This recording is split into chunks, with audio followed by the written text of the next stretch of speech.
My fellow YouTubians, welcome back to another Pokemon battle. This is the X and Y, and we're playing Steve today. My man Magnitude, been around the block a few times, if you didn't know, and he's doing a load of X and Y content on his channel, so you go check him out after the game is done. But before that happens, let's talk about teams. My team is basically the same as the last time I used it, except I switched out Garchomp for Scizor, which is now my Mega, and I gave Gengar a Choice Scarf, making that my Scarfer, and I gave it T-Bolt instead of Protect. So, a little bit of a shift around. I wanted to try out Mega Scizor and see how it rolled, and it may get some action in this game if I'm lucky. But Steve clearly running Sticky Web here as he leads with Galvantula, goes for it turn 1, going with the standard Klefki lead. I love this guy. Oh my god. Really have started to absolutely adore Klefki. You know, when you first see it, it's like, wow, it's a dumb Pokemon. It's a set of keys.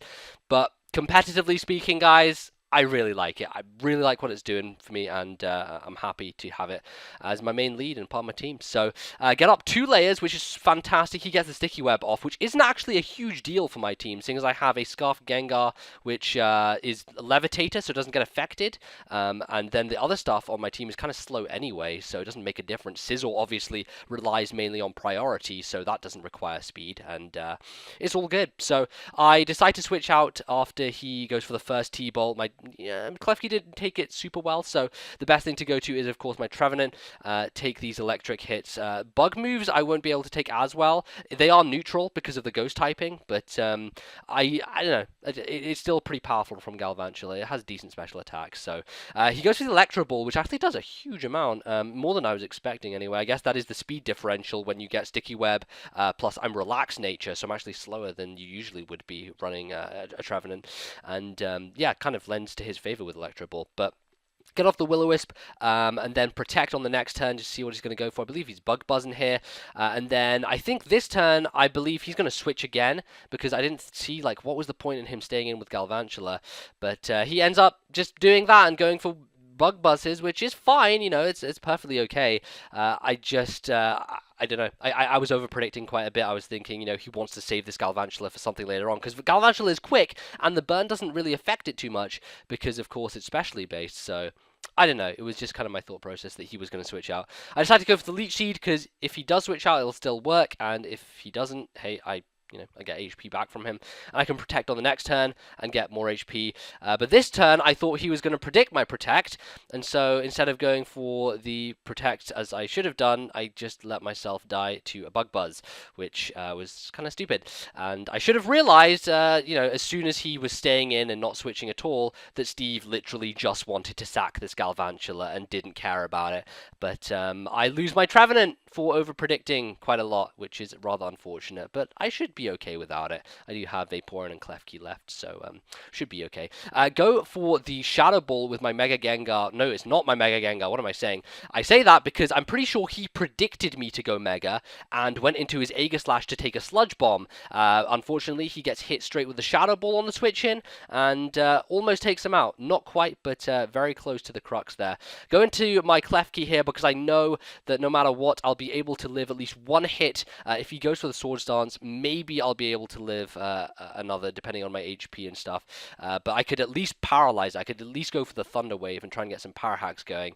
But in the case that he goes for Shadow Sneak, which made the most sense there, honestly, because my Gengar would have taken him out with the Shadow Ball. If he hadn't gone for the priority, then yeah, he was basically forced to do that. So I take it nicely, go for the spikes, predicting him to King Shield. It was a pretty obvious King Shield. I have Foul Play, and he probably knows that, so he was trying to get the attack drop or something. But in all honesty, Foul Play isn't affected by attack drops, so it doesn't really make a huge difference. Goes for the Sacred Sword to maybe do a bit more damage, but I am Impish Max Defense, and the Foul Play shall finally reveal itself to finish Aegislash off. So I know that Klefki isn't a hard counter for Aegislash, but man, it makes a good case, you know. If it's at full health, it can switch in on a Swords Dance, live a hit, and Foul Play, and it's dead. Aegislash out the way. So does the job there of getting rid of it. Now he goes into Galvantula, which I can just go for the substitute because I have enough HP, and he is going to die to the burn from earlier on. So fantastic.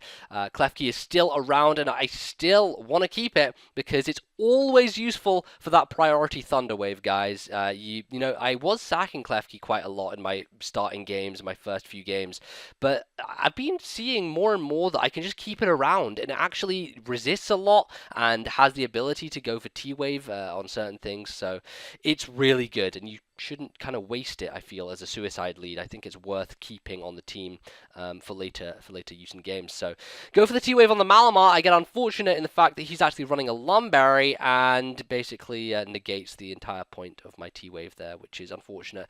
Maybe that'll be useful for later on if he has some move which confuses. I don't know if Malamar does that, but whatever. Go into Scizor, and I think that this is a good opportunity because I have, you know, 140 defense as Mega Scizor, and I know this thing is physical.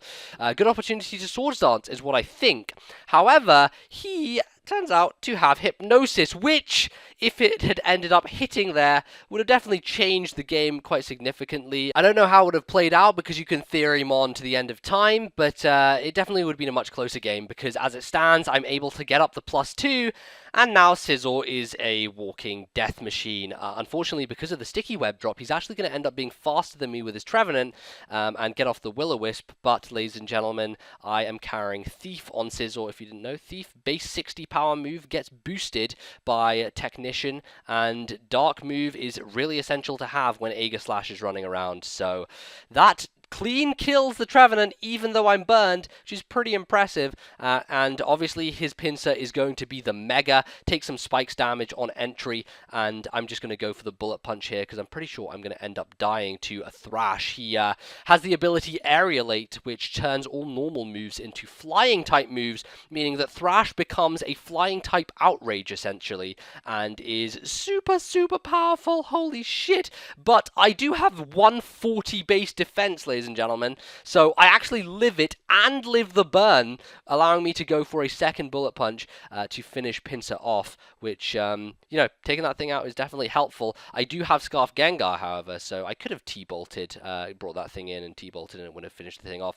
Added to the fact that he has Clawitzer, Gengar would have finished this game on his own, just locking himself into T-Bolt, and I wouldn't have really had to worry, but that's how it went, that's how it goes, and I think that that is going to be the end of the game. I think that's his last Pokemon.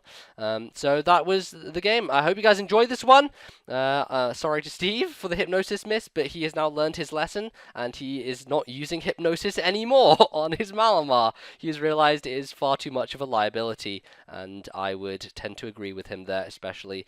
You know, back in the day, in the good old days with 4th gen, when it was 70 accuracy, I would say yes. My Noctowl is legendary. You should try Hypnosis. It works, but not in this day and age, unfortunately.